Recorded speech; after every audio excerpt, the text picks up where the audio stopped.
대선이 13일 앞으로 다가온 가운데 더불어민주당이 안철수 후보를 포함한 제3지대 후보들을 향해 다당제 정치개혁 연대를 제안했습니다. 야권 단일화 결렬 책임 공방이 이어지고 있는 가운데 대선 막판 변수가 될지 관심을 받고 있습니다. 이 시각 정치권 이슈를 이강윤 정치평론가, 윤기찬 국민의힘 법률위 부위원장과 함께 짚어보겠습니다. 안녕하십니까? 안녕하세요. 먼저 대담에 들어가기 전에 최근에 나온 여론조사 결과를 먼저 보겠습니다. 리얼미터 조사 결과인데요. 이재명 후보가 40.5%, 윤석열 후보가 41.9%로 나타나면서 오차 범위 내 접전을 벌이고 있는 것으로 보입니다. 미세하지만 윤 후보는 일주일 전보다는 1%포인트가 하락한 수치고요. 이재명 후보는 1.8%포인트 올랐습니다. 심상정 후보는 0.6%포인트 하락한 2.6%, 안철수 후보는 1.5%포인트 내려온 6.8%를 보이고 있습니다. 좀 약간의 미세한 변화가 있습니다. 어떻게 보셨어요? 예, 변화가 일주일 사이 치고는 꽤 의미를 부여해도 되는 게 아닌가 하는 수치 변동인데요. 지금 1.4%포인트 차이지 않습니까? 네.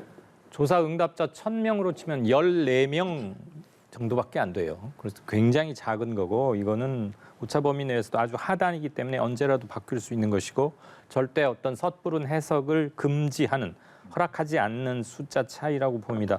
한 가지 제가 조금 더 주목했던 것은 서울 지역 민심의 변화라고 지금 이름을 붙여도 되는 건지는 모르겠는데 있습니다. 변동은.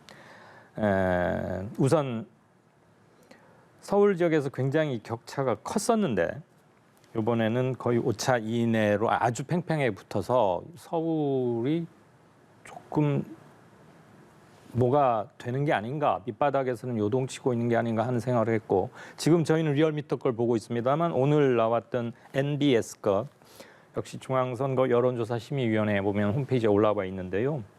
서울 지역만 따로 놓고 보면 이재명 34%, 윤석열 36%입니다. 2%포인트니까 물론 오차 이내인데, NBS에서도 불과 한 달 전만 해도 이와 윤 사이가 오차 범위 바뀔 정도로, 그런데 지금 급격하게 변하고 있어요. 며칠 전에 나온 KSOI에서도 서울 지역에서 딱 오차 범위 이내로 들어왔습니다.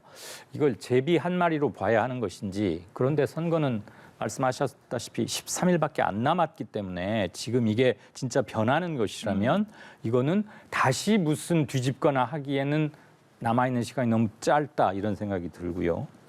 유보층, 지금 아직 후보를 정하지 않고 있는 층이 지난주에 비해서, 지난번 조사에 비해서 크게 줄었다는 것도 꽤 특이할 만합니다. 지난번 조사에서는 나는 아직 정하지 않았다 18%, 이번에는 11%입니다. 무려 7%포인트나 줄었습니다. 반 가까이 줄은 건데 이 사람들이 어느 후보인가를 정했다는 얘기죠. 네. 그리고 그게 이번에 오차 범위 이내로 좁혀지는 데 어떤 작용을 한 것 아닌가.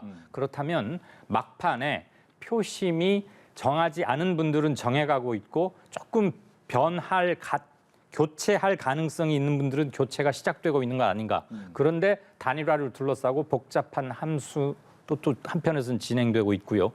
굉장한 격변 속에 들어와 있는 것은 사실인 것 같습니다. 네. 윤기찬 부위원장님께서. 저는 큰 의미 있는 변화로 아직까지는 익혀지지 않고요. 물론 이제 이 각 수치에 대해서는 각 진영별로 해석을 해서 거기에 대한 대책을 세우거나 아니면 선거 전략에 반영을 해야 되겠지만, 어쨌든 지금 민주당의 경우에는 내부 결집용의 어떤 노력이 좀 필요했어요. 그래서 민주당 입장에서 보면 최근에 조금 시간이 됐는데 여론조사를 잘 받자, 그러니까 여론조사 응답을 잘 해라라는 캠페인도 자체적으로 하고 있는 걸로 알고 있습니다. 그러니까 경선 기간이 아님에도 불구하고 여론조사를 적극적으로 응하자라는 캠페인을 벌이는 것도 상당히 이례적이에요. 이제 그만큼 지금 뭐 오차 범위 내의 접전도 접전이지만 각 진영 자체 내에서 이탈을 걱정하는 이런 대선 판국이다. 네. 이런 생각이 들어서 어쨌든 뭐 국내힘도 여론조사에다 응답을 독려하는 이런 캠페인을 벌일 걸로 예상이 되고, 따라서 진영 결집 플러스 아까 말씀하신 부동층에 대한 이제 마음 정하는 단계, 그것이 이제 수치로 나타나고 있지만 어쨌든 기술적인 부분이 반영된 다소의 변화다, 저는 아직까지 이렇게 판단하고 있습니다. 알겠습니다. 뭐 이런 와중에 이제 서로의 부분에 대한 공격도 공격이겠지만 앞으로 전국을 이렇게 끌고 나가겠다라는 방식을 좀 이야기를 하고 있는데, 송영길 대표 같은 경우에는 제3지대를 위한 개혁안을 좀 내비쳤거든요. 이건 어떤 영향을 좀 줄까요? 정권 교체론이 굉장히 강했는데 그걸 대체할 만한 또는 그것을 다른 것으로 옮겨가거나 바꿀 만한 그랜드 아젠다 같은 걸 사실 못 내놓고 있었잖아요. 그래서 좀 끌려오던 형국이었는데 정치 자체를 바꾸자. 정치 교체. 정권 교체가 아니라 정치 교체. 또는 뭐 새로운 개혁 정치를 화두로 정치 재휴나 연합을 해보자 이런 포석이 담겨 있는 것 같아요. 대선 이후를 바라보는 것이기도 하고 동시에 대선 13일밖에 남겨두고 있지 않은데 그러니까 윤석열 그룹만 놔두고 나머지 후보들이 연대를 한번 해보면 어떨까? 하나죠. 심상정, 안철수 그리고 김동연 이 정도 후보 아니겠습니까? 만약에 이분들을 다 한 그물로 엮는다면 정말 이준석 대표가 하려고 했던 세대 포위 그것처럼 이번에는 윤 후보만 남겨둔 채 나머지 모든 정치 제파가 연합을 해서 포위하는 형국이 되지 않겠어요?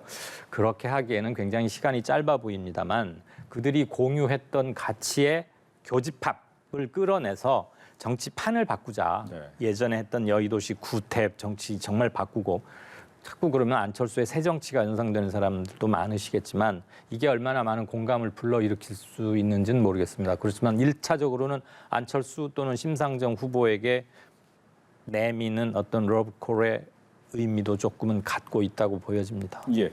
윤석열 후보 역시도 통합 얘기를 꺼냈습니다.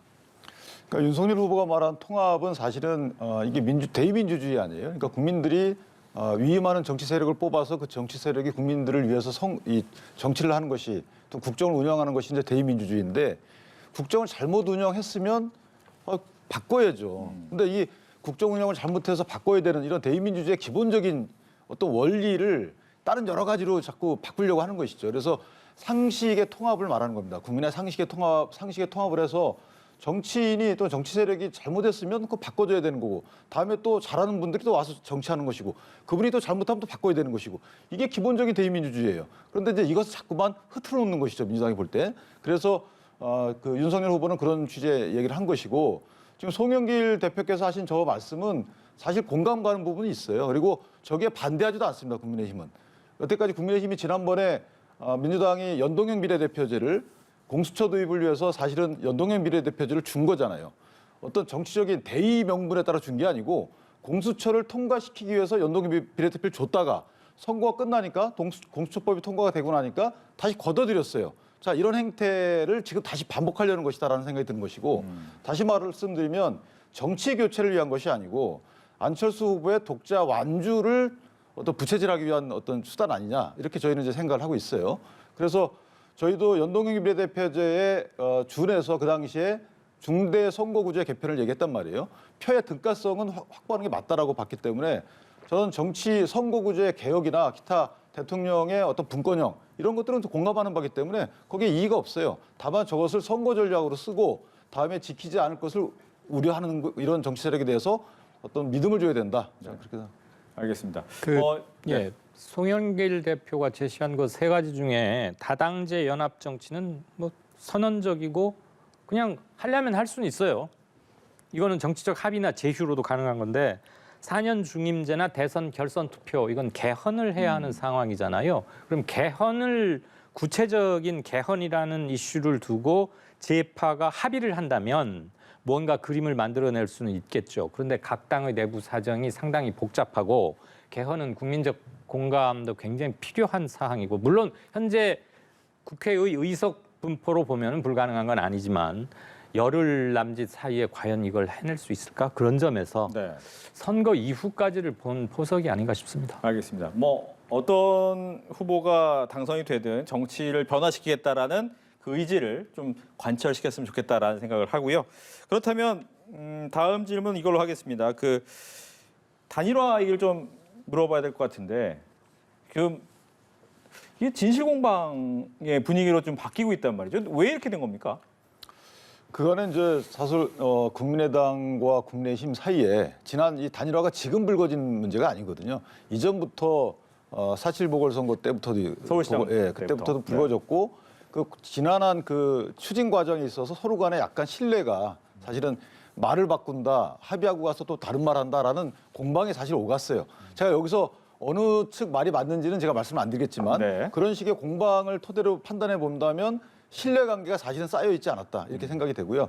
오히려 지금 막후에 어떤 얘기들이 오갔고 지금 그것들이 후보자들에게 전달 안 됐다는 부분은 어느 정도 나왔어요. 그러니까 후보자들이 서로 간에 뭐 위임을 받아서 했는지 아니면 스스로 했는지 모르겠지만 그 했던 여러 채널들의 과정에 대한 결론 이런 것들이 후보자들한테 전달이 안 됐다라는 것은 어느 정도 나왔단 말이에요. 그렇다면 오히려 이번 기회에 후보자들에게는 오해를 풀 수 있는 기회였다. 그러니까 저런 얘기들 전달받았음에도 불구하고 왜 안 움직였냐? 전달받았음에도 불구하고 어떤 구체적인 제안을 왜 하지 않았냐? 이런 오해를 또는 왜 말을 바꿨냐? 이런 오해는 최소한 피했다. 따라서 저는 신뢰 회복의 계기가 됐기 때문에 오히려 역설적으로 지금부터 단일화 협상은 더 빨라질 것이다. 특히나 방금 말씀하셨지만 여론조사 결과가 더욱 더 단일화를 부채질할 수 있다. 이런 생각을 합니다. 한 가지만 더 질문을 드리면 말씀하신 것처럼 그렇다면 두 후보들은 약 일주일이 좀 넘는 시간이었는데 적어도 왜 어떻게 진행되고 있어? 라고 한번 물어볼 만한 시간이었음에도 불구하고 말씀하신 것처럼 어떤 것이든 올라오지 않았다면 왜 그 부분에 대해서 고민하지 않았을까라는 생각이 듭니다. 이건 제 추측인데요. 네. 그간의 양측의 서로 다른 말들을 종합해 보면 아마 각 당의 후보자에게 개별적 차별을 발동시켰던 분들은 얘기들을 해왔을 수 있어요. 그런데 그 얘기들이 사실은 저쪽과 교감이 완전히 일치하지 않거나 또는 저쪽 후보자의 의사가 반영된 것을 내가 받아서 전달하거나 이런 과정이 없었을 수도 있어요. 네. 그렇기 때문에 후보자들 입장에서는 방치했다라고 보기에는 아직까지는 좀 무리다. 그러니까 후보자들은 뭔가 진행되고 있다고 생각했을 수 있기 때문에 그날 오전 10시경에 서로 간에 두 후보자가 나눴던 대화 내용을 보더라도 사실은 뭐 실무자 얘기가 나오고 또 전화하겠다, 알려주겠다 이런 것을 볼 때는 뭔가 진행되고 있다는 것으로 각 후보자가 인식을 하고 있었을 수도 있어요. 네. 그런데 그 진행의 그 정도나 또는 구체성과 관련돼서 서로 간에 약간의 의견이 좀 불일치가 있지 않았느냐 이런 생각을 합니다. 네. 이광훈 평론가께서 밖에서 보시기에 그렇다면 결과적으로 이준석 대표와의 약간의 감정 싸움 이게 가장 컸다고 봐야 됩니까? 약간의가 아니고 굉장히 큰 굉장히 감정 큰 싸움 감정 싸움. 같은데요. 네. 어제 하루 동안 이준석 대표와 저쪽 이태규 의원 이렇게 오간 얘기를 보니까 정치가 참 극한 직업이구나. 그리고 그 극한 직업으로 만드는 사람들이 바로 정치 현장에 있는 그 사람들 스스로들 더 극한 직업으로 만드는구나 하는 걸 봤는데 상호 폭로를 이렇게 보니까 신뢰 관계는 전혀 확인할 수 없었고요.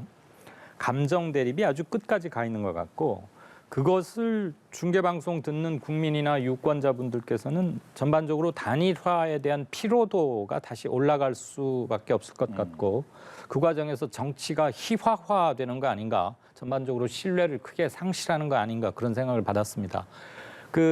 원래 파토난 연애 사건이나 혼담 나중에 뒷얘기 보면 참 너저분한 얘기들이고 그런 거 있잖아요. 그런데 담 밖으로 넘어가서는 안 될 얘기들도 있는 겁니다. 그런 것들은 담 안에서 조용히 다독이고 그래야 되는 건데 어제는 그냥 뭐 볼장 다 본 사람들처럼 끝까지 다 해버리고 누구 말이 어느 대목에서 맞는지를 검증할 기회도 사실 없어요. 그런데 오간 어휘나 언사들을 보니까 이 상황에서 과연 합당 또는 단일화라는 둘을 하나로 만드는 그 작업이 과연 가능했을까 하는 근본적인 회의가 들고 앞으로 뭐 불씨가 살아있네 어쩌네 자꾸들 그러는데 이제 13일 후면 그리고 3월 4일부터는 사전 투표가 시작됩니다. 불과 며칠 안 남았는데 네. 이렇게 굉장히 두 세력이 하나로 합치는 것은 정치 가치를 공유하고 비전을 함께 나누고 그러면서 그것을 국민들에게 약속하고 그걸 실현하는 과정이어야 하는 거 아니겠습니까? 그런데 이렇게 며칠에 벼락치기 하듯이 해도 되는 것인가 하는 근본적 회의를 저는 가질 수가 없다고 봅니다. 근데 제가 네. 보충 설명해드리면 여러 가지 시각이 있겠지만 어쨌든 지금 양당 측, 양 후보 측에서 나온 이 얘기들 종합하면 단일화를 안 할 이유를 확인하기 어려워요. 단일화를 해야 될 이유는 뭐 정권 교체라는 부분이 있으니까. 큰 대인이 있고. 근데 단일화를 안 할 이유를 확인하기 어려운 게 이런 조건이 안 맞아서 안 됐다라는 말들이 없어요. 그렇다면 단일화를 안 할 이유를 찾기 어려운 이것을 오히려 확인했다. 그렇기 때문에 저는 단일화가 될 것이다라고 보여요. 예, 그렇다면 아마도, 네. 안철수 후보 측에서 원한 여론조사 방법만 받으면 되는 거 아니냐라는 얘기가 나오잖아요. 근데 이제 안 후보 입장에서도 여론조사 방법이라는 게 제가 거듭 말씀드리지만 어쨌든 뭐 다양한 방법이 있겠지만 사실은 서울 보궐선거 때와 다른 정치 상황이란 말이에요. 그러니까 지금 여론조사를 통해서 단일화를 한다는 그렇게 되면 양 진영의 지지자가 또 갈리게 되고 그래서 결단에 의한 단일화 방법으로 갈 가능성이 크다. 전 안 후보가 이걸 받아들일 가능성이 크다고 봐요. 왜냐하면 지난번에 있었던 여러 가지 얘기들을 이런 뭐 국민이 보시기에 불편한 폭로전 등으로 해서 다 씻겨 나갔기 때문에 네. 오히려 좀 급속도로 진행될 가능성도 배제하기 어렵다 이렇게 생각합니다. 알겠습니다. 한 분은 단일화는 물 건너갔다. 한 분은 아직 불씨가 살아있다. 나중에 어떻게 됐는지는 또 며칠 지나 보면 답이 나올 것 같고요. 그렇다면 이제 대선 막판까지 이 이슈가 갈 거라고 생각했지만 이렇게 드라마틱하게 갈지는 몰랐습니다. 대장동 이슈. 조재현 대법관 기자회견 하고요. 여기에 대해서 각 캠프에서 여러 가지 얘기가 나오고 있습니다. 어제 뭐 대법관의 기자회견도 보셨을 텐데 어떻게 보셨는지. 현직 대법관의 기자회견, 특히 자기 신상에 관한 거로는 건국구 처음이라고 그러더라고요. 네. 예. 어제 조 대법관의 주장이 사실이라면 그분 정말 황당하셨겠다는 생각은 들고 오늘 민주당의 해명을 들으면 조재현이라는 실명을 처음 박은 건 민주당이 아니고 민주당의 이재명 후보가 TV 토론에서 했던 게 아니고 원희룡 국민의힘 선대본부장이 페이스북에 쓴 것을 이렇게 인용 보도하는 것처럼 했다. 뭐 이런 해명을 하던데 우리가 언론사에서 무슨 특종을 누가 해도 상호 확인 작업이란 건 하잖아요. 오탈자까지 그냥 베껴 쓰지는 않지 않습니까? 민주당도 뭔가 인용 보도할 때는 확인 작업을 좀 했어야 한다. 그 부분에 대한 해명은 조금 더 필요한 것 같고요. 대장동은 이번 선거 특이한 것이 투표일이 임박할수록 계속 더 모르겠는 거예요. 네. 오히려 더 복잡해지고 더 모르겠을 선거가 원래는 조금씩 가르마를 타고 조금씩 수렴되는 건데 전혀 안 되는 거고 대장동도 그러합니다. 시간이 지날수록 부분적 사실들이 새로 나오거나 나왔던 것들이 새로 이렇게 연결고리가 맺어지면서 그림이 더 복잡해져 버리는. 그래서 전반적으로는 누가 뭘 어쨌던 것인가가 하나도 밝혀지고 있지 않은 채로 선거를 맞을 것이고 선거 이후에 과연 언제나 이것이 전모를 드러낼 수 있을지에 대해서도 여전히 회의감을 갖게 하는데 이런 상태로 간다면 누구에게도 득될 사안은 전혀 없다. 그리고 여전히 손해를 득표 차원에서만 보자면 이재명 후보가 조금 억울하다고 느낄 수 있겠지만 손해가 될 수도 있겠다. 그런데 최근에 나온 건 보면 윤 후보도 썩 그렇게 흔쾌 석연하지만은 않은 대목이 자꾸 나오니까 게다가 뭐 부인 배우자 김건희 씨의 도이치모터스 관련 주가 조작이 좀 더 새로운 국면으로 가고 있고. 그거 좀 이따 다시 한번 질문 드리겠습니다. 그렇게 하죠. 그렇게 듣겠습니다. 네네. 거기에 대해서 더 얘기를 듣겠습니다. 그 대장동은 왜 중요하냐면 사실은 현 정부의 정치를 잘했냐 못했냐도 심판의 대상이지만 이재명 후보가 경기지사와 성남시장을 하면서 공권력을 사용해서 어떤 정치를 했어요. 행정을 했어요. 거기에 대한 심판 기능도 있는 것이거든요. 그 중에 하나가 대장동입니다. 근데 대장동은 거기에 여러 사람 이름이 나고 연루가 돼 있지만 이런 50억 클럽은 또 50억 클럽대로 처벌하면 되는 거예요. 수사에서. 윤석열 후보가 뭐 부산저축은행 관련해서 뭐 문제가 있으면 그대로 또 처벌하면 돼요. 근데 그 이전이거든요. 대장동 개발이 시작되기 이전의 문제란 말이에요. 자, 그거는 그것대로 하고 대장동 개발의 본질은 뭐냐면 공권력이나 인허가권을 갖고 나서 이 개발을 행위를 반민 반관으로 하는데 굉장히 민간업체한테 유리한 구성을 했다는 것이죠. 그러니까 설계를 이재명 후보가 했다고 본인이 스스로 밝혔어요. 예를 들면 사실은 토지 민간 개발은 토지 확보가 굉장히 어렵습니다. 매매 계획을 통해서 확보해야 되는데 이것을 강제 수용을 한 것이에요. 그러면 공공개발 경우에는 그러면 분양가 상한제를 적용받아야 되는데 이것은 반민 반관이나 민간 개발 형식의 분양가 상한제를 적용 안 받아요. 그러니까 결국 뭐냐면 토지를 쉽게 얻어가지고 분양을 비싸게 했다는 거예요. 이런 설계 자체를 이재명 후보가 관여 안 했다고 볼 여지는 전혀 없단 말이에요. 본인이 했다고 했으니까. 그렇다면 인허가권자인 이재명 후보가 어쨌든 인허가를 해가지고 시작되고 인허가로 결론 난 거란 말이에요. 은수미 시장 때 끝났지만. 근데 왜 거기에 대한 책임이 없습니까? 그러니까 제가 참 답답한 건 뭐냐면 대장동의 행정 공권력의 사용에 대한 책임은 이재명 후보가 지셔야 되는 거고요. 대장동 후보로 조성된 돈을 어떻게 썼는지에 대해서 그 사람도 책임을 져야 되는 거예요. 그러면 초과이익 환수 조항을 왜 안 넣냐에 대해서는 책임을 지셔야 되는 거죠. 공방이 있지만 그거는 그것대로. 그러니까 거기서 돈을 얻어서 민간업자들이 그 돈을 어디다 썼는지는 또 그건 그것대로. 그런데 이것을 흐트러놓는다는 것이죠. 이것은 저는 국민의 어떤 시각을 왜곡하는 시도다. 저는 그렇게 생각합니다. 하나만 질문 드릴게요. 법률가이시기도 하니까. 이렇게 잘할 수 있었는데 왜 더 잘하지 못했니? 가지고 처벌할 수 있습니까? 법리적으로?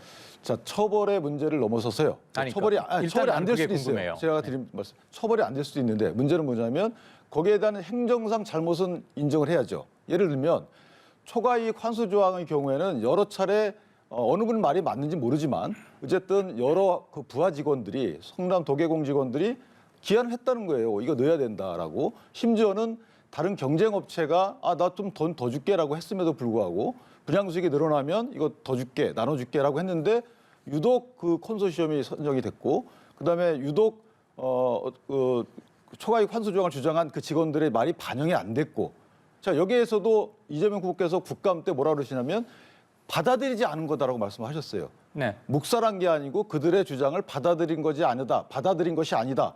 그 주어에 갖고 또 본인으로 해석이 되니까 내가 아니고 그 당시 성남 도계공의 임원들이 했다. 이런 식의 이런 전반적인 상황을 놓고 볼 때는 어쨌든 행정 책임자로서 인허가권자로서 분명히 잘못을 한 거죠.